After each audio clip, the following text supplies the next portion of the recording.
and welcome back to The Big Interview. Today's special guest is a former European Tour player, former sports director of the Association of Swiss Golf, and currently the head professional at the Lugano Golf Academy, Paolo Quirici. Paolo, thank you for joining us today. Thank you, Adam. Nice to be with you, and hello to everyone. It looks like you certainly have a nicer office than I do behind you, enjoying some well-spent holiday time. So, Paolo, I just wanted to start with a little bit about the director's position that you had for the ASG in Switzerland. What were the main tasks that you were appointed for there in terms of that position? What was the objectives of this job? The main objective was to do an analysis of the situation that we had in 2013 and previously, and propose a new way to go about it. Obviously, I had a lot of contact with different federations through the playing career, and I knew a lot of the coaches that overtook the job in different countries. So I had the chance to share with those people quite a bit of opinions and ideas. And obviously, I'm very, very close to the Italian Golf Federation. I always was. Already in my playing time as an amateur, I had the chance to train with them sometimes because I won the Italian International in '87, and I've been invited several times to training camps that they did. So I kind of knew what other countries were doing.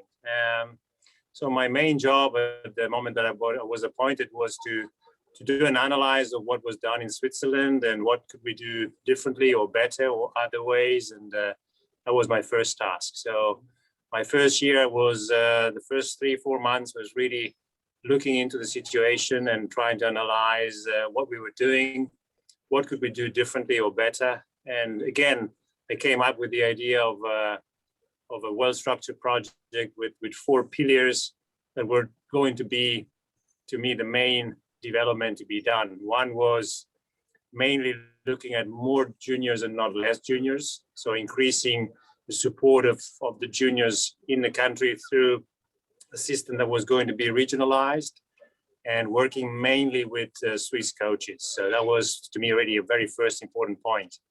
I wanted the Swiss coaches to be further educated in an important way. So the education of the coaches was the second pillar. And then we had obviously not having a national team as such, just saying to the players, okay, well, you're a number of players, you need to qualify for the different international events. You need to be the better ones to be able to go. So not appointing anyone, but just keeping it more open. And that way making the system grow by the fact that people had to play better to be picked. Again, Switzerland is a small country with small numbers of juniors. We're talking about 4% of the populations of golfers are juniors. So we're talking about mainly 4,000 juniors. If I look at Italy, for instance, there's the same number of total golfers, just about 90,000, although they have a lot more golf courses. But the number of juniors is basically 10%. So they start with double the juniors that we have. And again, that was one of my main concerns, trying to increase the number of players that we're going to develop. And finally, the fourth pillar was, for me, very important to create a national center where all the education, all the training of everybody involved in golf, not just the players, but greenkeeping staff, secretary staff, people working in the golf business in general would have had the chance to go and be educated, in a very deep and formal way. So that was, for me, my project was that. So I've been able to develop 3 of these things. Unfortunately, the National Center was one of the issues that just at the end just made me decide, okay, well, if this is not happening, then am I really happy to work in a way without that? And I think it was not to go. So that's why we separated at the end. Okay. And obviously the aim was to just improve Swiss amateur elite golfers and help those who are hoping to turn professional into their playing careers. I have to say that I believe that golf has gone a long, long way since my time. I basically stopped playing 20 years ago. And at the time, I think golfers were coming to the tour at the age of 21, 22. They reach their maturity basically not before 28, 30s. That was the main group of players. Today, I tend to see that the young golfers coming out on tour, they are already very, very well educated. They're very, very trained to be under pressure and perform under pressure. So there's not really a gap of age like there was before. You know, the starters today can win as good as the people that have been there 20 years or more. You know, so it's not unusual to see a first comer, first year, just getting very close to win an event or even winning an event. It's coming more often. Why? Because probably many countries have done a really, really good work over the last 20 years to improve their education of the coaches involved with kids, and that is already at a club level, you know. And in all general way, it's just the business of golf has grown so much, and obviously as well the prize money has grown so much that people are just saying, well, I have a chance, I will give it a chance full time and trying to develop myself as a golfer. In my days, it was not the case. You know, many juniors had a good level of play, but they had other options, especially in Switzerland. You know, choosing to be a golf professional was not very, very common and very popular. Yeah. Do you think, how do you think like modern coaches need to adapt their coaching in order to improve amateur golfers in general?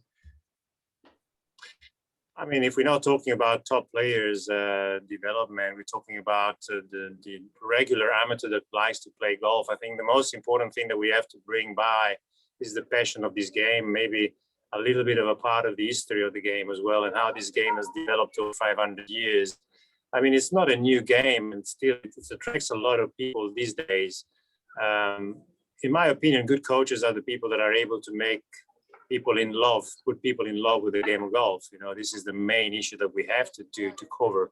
And again, it's a tough game, golf. We're trying to make it easy by saying, well, you're a 54 handicap, you're welcome to get out on the golf course. But again, when you get out there, you need to enjoy yourself and not to disturb the people around you. So I tend to say to people, well, you're ready to play golf on the golf course when you can go on a Sunday morning with a group of people you haven't met before and feeling comfortable enough to play around the golf with them. And this is definitely not happening over the first year. So a lot of people try to cut corners and make it happen very quickly, but it's not that quick that it happens. I mean, I think coaches have to be very, let's say, forward in saying, well, it's a very nice game, but it's not the easiest game of all yet. It's a game that you can play all of your lifetime. So I know people of 95 who play every day, you know. So again, where do you draw the line? A good coach is the guy that really makes people in love with the game, in my opinion. So like teaching people the passion aspect, the fun aspect, but still respecting sort of the history and the traditions of the game. And again, you have to help them play better. You know, I mean, today the equipment is definitely much further than it's ever been. Yet the people don't really understand that not because the driver is bigger, it's the first club you have to play. Again, there's a lot of people that like to hit the driver first. Why? Because it's bigger, because it goes further, it makes a lot of sound and a lot of noise. I mean, in my days, the driver was the last club you were learning to hit because it was a lot smaller. So sometimes I bring out the persimmon wood of the 80s and show the people, say, this is the driver of the 80s. You know, it's like 30 years ago. It's not 100 years ago. And again, 30 years ago, the head of the driver was, let's say, 1/3 of the size of the driver today. And again, you know, I think today people just want to jump corners and cut corners all the time. And when you get out on the golf course, some of the golf courses in Switzerland in particular, they're very, very tight, a lot of hazards, rest left and right. And again, it doesn't make golf easier. You know, I think Switzerland is a little bit of a special place, you know, where golf doesn't seem to go very easy. You know, the golf course is quite complicated. And that's another thing that I think many other countries have different options. You can choose an easy course or a tough course. Switzerland, we don't have that luxury. We don't have enough golf courses for that. You were on the tour for a long time, Paolo. How has coaching changed today compared to when you were on the tour, and how the top players were being coached then and how you were being coached then? Well, I think one of the aspects that has really made a big jump is the statistic look at the way players are playing or performing. You know, they look into the smallest details, whether it's the number of greens they hit, how far they hit the ball from I mean, those things I did myself as well back in the days. But then they train according to their stats. So they try to really take in the weak size away and try to make themselves better golfers by training on their weaknesses. And again, I think there are coaches today really in charge of just doing that for the top players. Again, technology has made a huge jump. So the development of a golfer, technically today it is possible between the years of 10 years old and between 10 and 18 years old, they normally develop pretty well if they're well educated and well trained. So the role of the coach has changed a lot. In my days, I turned pro when I was 21. I worked with David Leadbetter for a year, just seeing him two or three times a year, but not a long time. So it was tough to see good coaches. Was it very expensive? Yes, it was back in the days as well. Was it worth? Yes. I keep saying to the best players that we have in Switzerland, you need to go and work with the best coaches you can find. And again, why you do that? Because the best coaches have more experience in developing the top players, and that's why they can produce more results, because they know different ways of going about players' development that really will help in the long run. Again, Leadbetter was number one in the world. I had no doubt.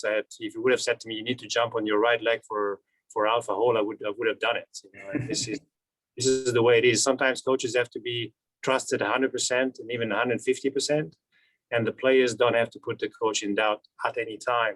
This is, to me, where today it's more difficult. If you want to be a top coach today, you really need to be very, very well educated. And still, the most important thing to me is to make people understand that, especially in the game at a very high level, you cannot perform only perfectly, but you need to make mistakes that are acceptable. And when you make a mistake, it has to be the right one and not the wrong one. So there's very, very little room for mistakes, and there's always room for improvement. But again, the improvements are coming just when you do work in the right direction. Do you think that the normal sort of amateur golfer or the weekend golfer is too reliant on technology today than they used to be? Would, looking at computer, looking at telephone, looking at swing positions, technique, rather than maybe just, trying to feel or improve their awareness of the golf game? I think you need both, honestly. I think having the technology available at a very cheap price today, it's something that really is fantastic.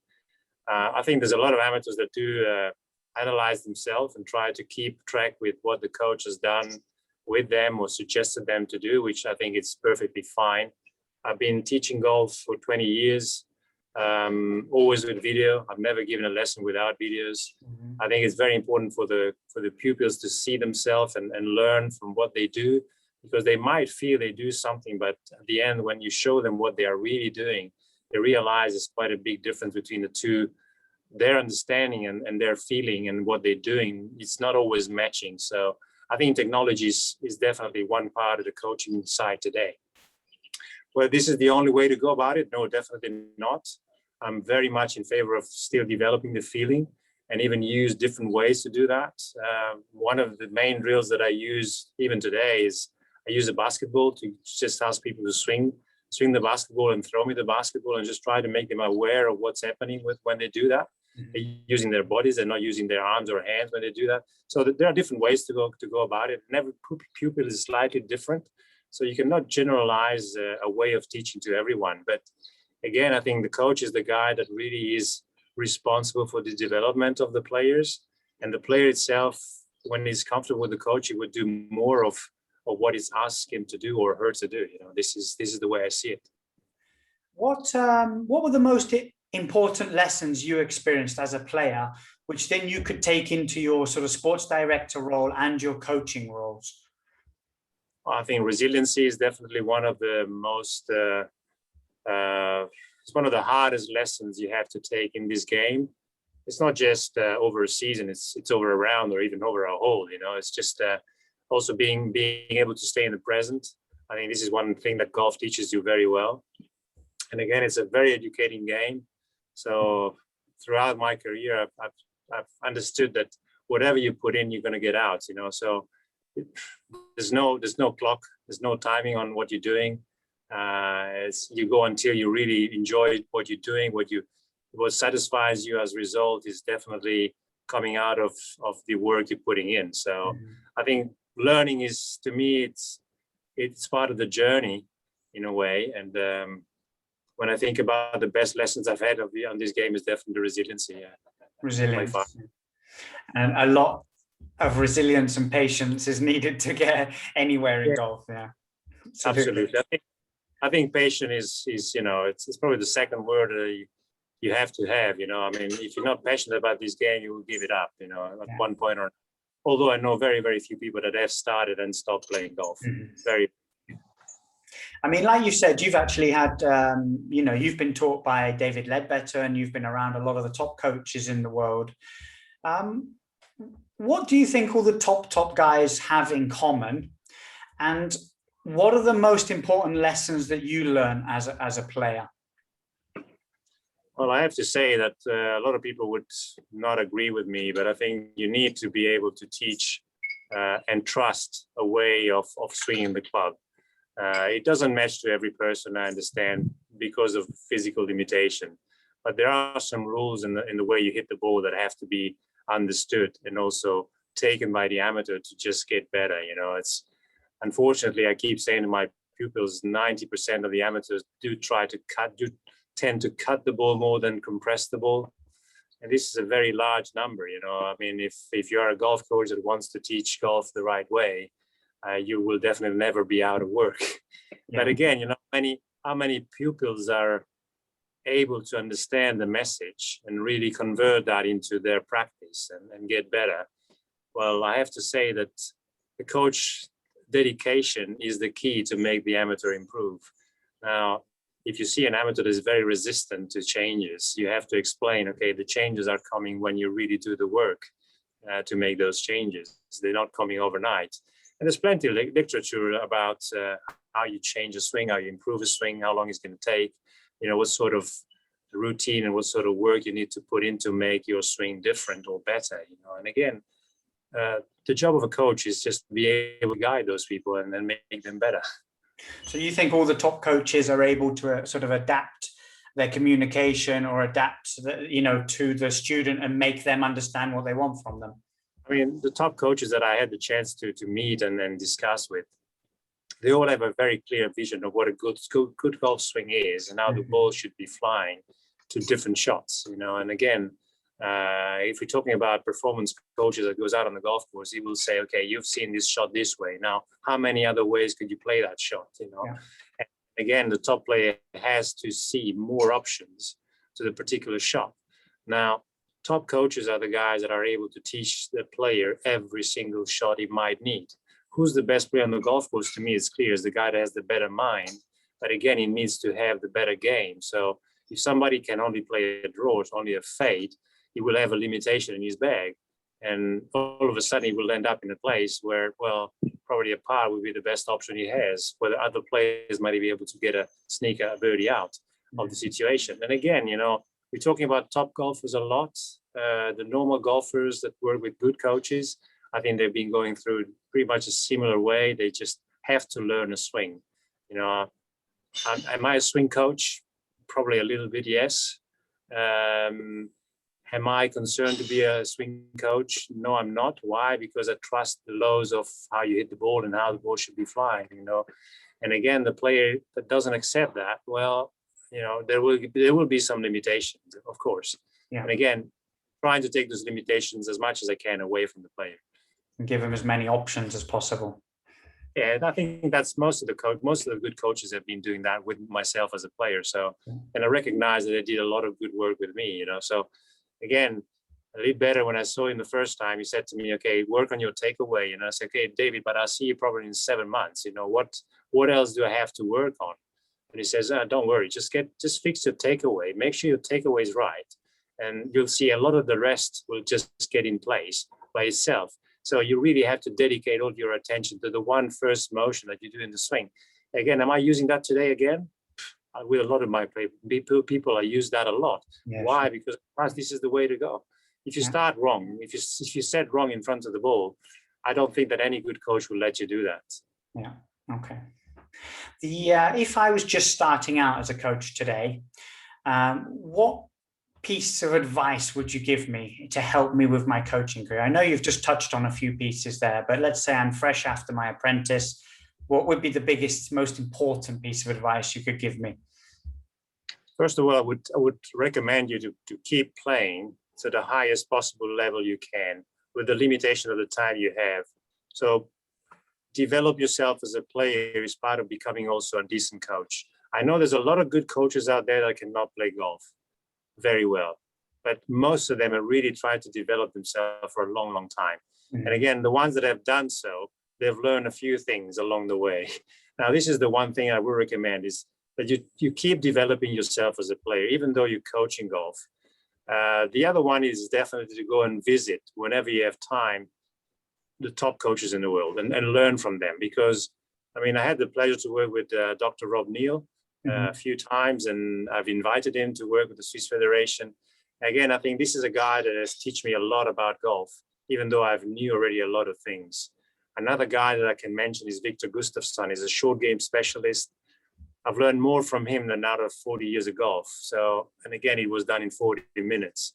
Now, if you are a good young coach and you want to become better, I would recommend you go and visit these people and just, spend a week with them.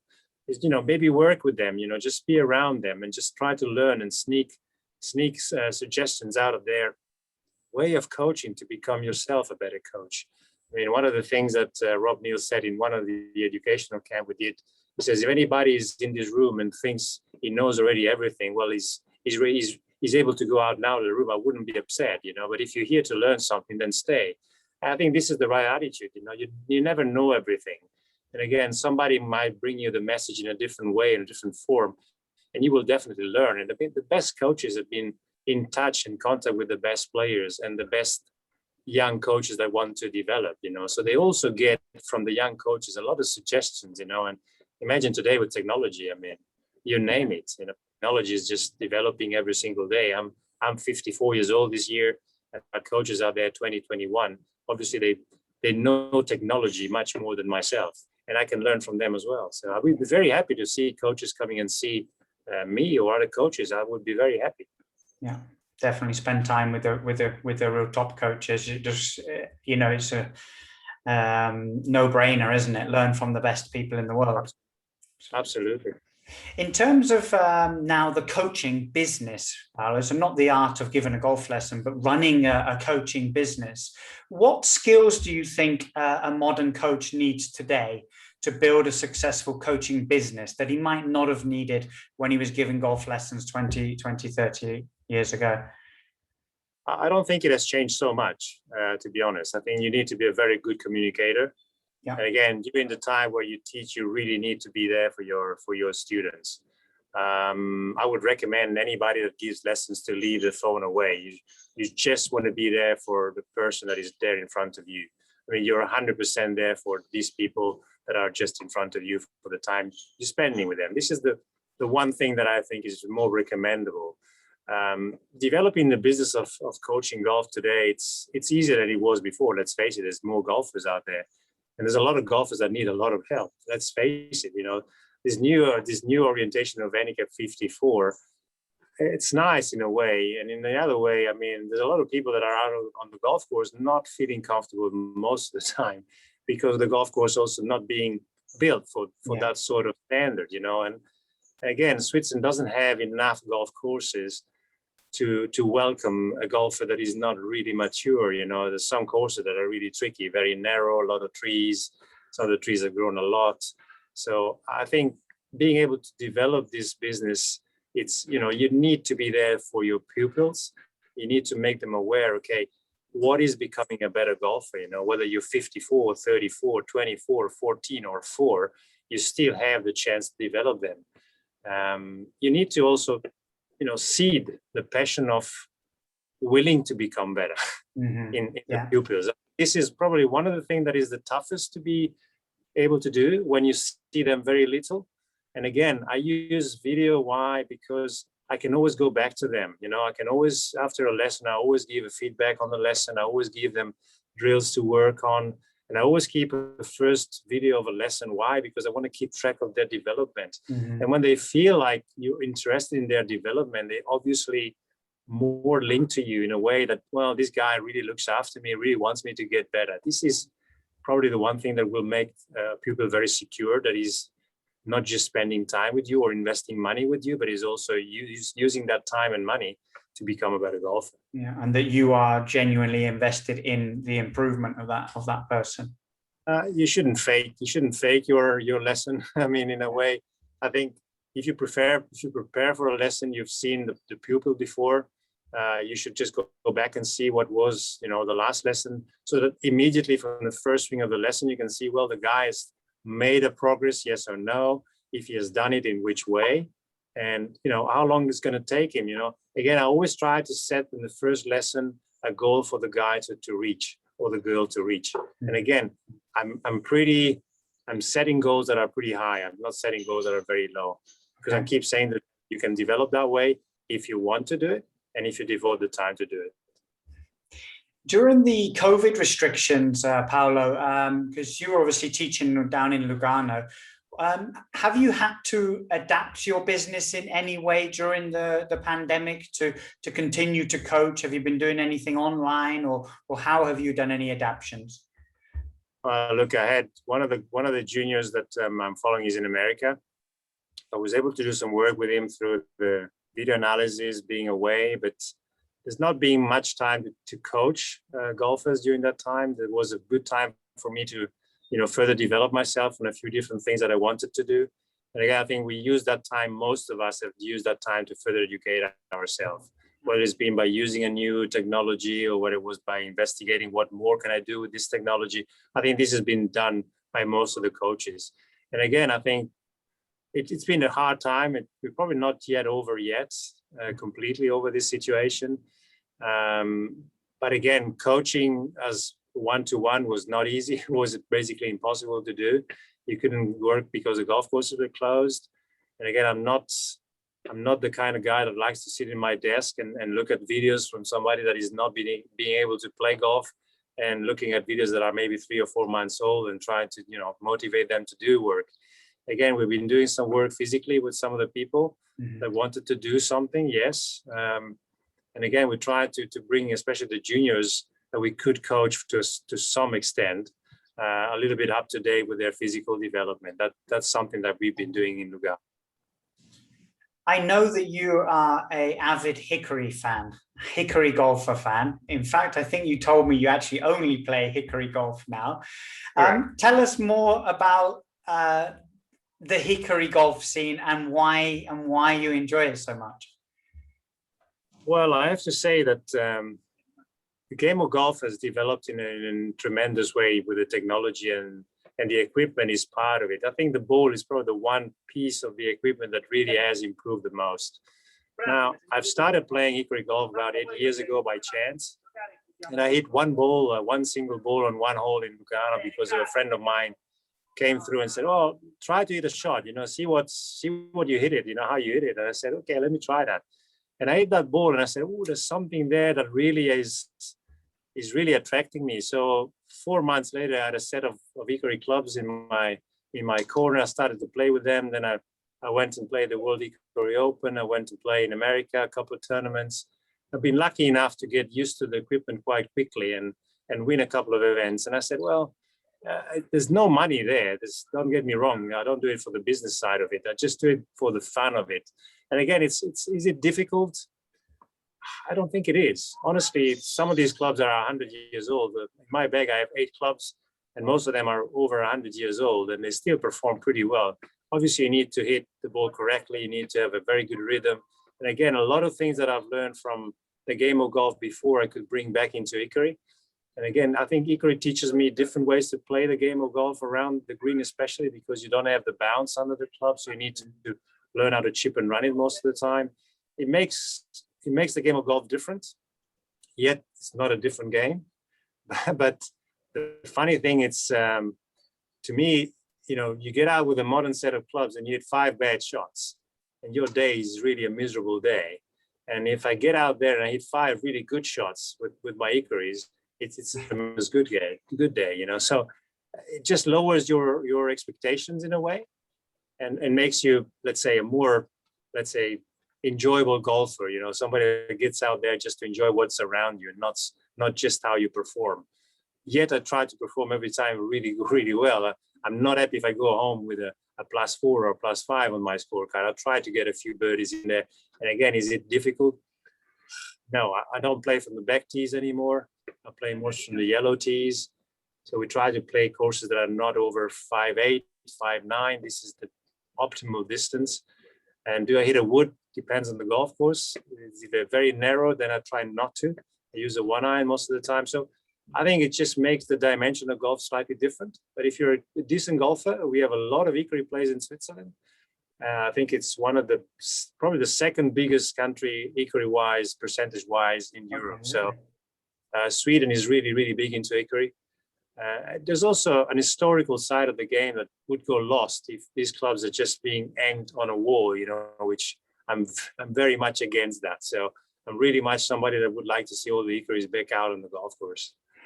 Do you think Hickory is only for accomplished golfers, or do you think a high handicap golfer could benefit at all from playing with Hickory equipment and then maybe switching to normal equipment, or are they two separate sports? To some extent, I think you need to be, let's say, an okay golfer. Somebody that is around 20 handicap can really play Hickory, no problem. If you're above 20, then arguably you will find it probably too difficult. Mm-hmm. But if you can start by being around the green just with Hickory clubs and just learn a little bit about the weight of the club and how much the ball reacts to the speed of the club, and the club being smaller and not having the bounce, and all these things will make you react to the way you play golf differently. So I think it could be used. I had a young guy that I was coaching before he turned pro, and we played Hickory golf every Monday morning. And I wanted him to learn on these 9 holes different ways to get the ball around the golf course. And again, he was hitting the ball really far with a driver with the modern equipment, but yet with the Hickorys, he had to just be able to keep it in play. And again, if you have a lot of speed, you're not very well coordinated. The Hickory shaft has sometimes about 20 degrees of torque. It's quite difficult to keep it straight, you know. And again, the guy understood, okay, I need to pace my swing, and then around the green, he needed to understand that he doesn't want to use a sandwich all this much. He wants to just make sure you get a good contact with the ball and maybe roll it a bit more. So again, it will teach you different ways to play the golf course, which sometimes is needed, you know. I must try it. I think I hit once, long time ago, one ball with a Hickory. And yeah, like you said, I remember that torque in the shaft and thinking, wow, oh my God. And you're most welcome to join me if you want. And I would love to. I'll take you up on that. That would be brilliant. Get out one week at least, playing 9 holes with my clubs. And normally I go with friends that are also doing the same thing. So they're coming out with their Hickorys, and we just enjoy 9 holes. It's just another way of playing golf. Yeah. And you do also repairs, is that right? And refurbishing the Hickory clubs, is that right? I've learned to repair clubs and build clubs in my time on the European tour. I was spending a lot of time in the Mizuno van, where they were being kind enough to invite me and let me have a look at that, and I could ask questions. And that was my apprenticeship as let's say, as a golf coach that wants to help people with clubs. So again, I've learned a few tricks and I've understood a few things. And then I'm quite good with using hands. So I like old stuff. I like to get an old club and just look at it and say, okay, it looks really bad. How good can I make it look? You know, this is the way I am. So I spend a lot of time in the winter repairing clubs, because obviously we work less hours, we're less outside. So we've got a bit more time in the winter where the days are shorter. In the summer, I tend to use more of the equipment I've been repairing during the winter and see if I find a club that is better than the one I have in the bag. But I'm quite loyal to the set that I have right now. That quest for improvement never ceases to end. Just the last question, Paolo. You've had a successful career, both as a player and as a coach. If you were starting your own personal career all over again, what pieces of advice would you give yourself to even be more successful in what you've done?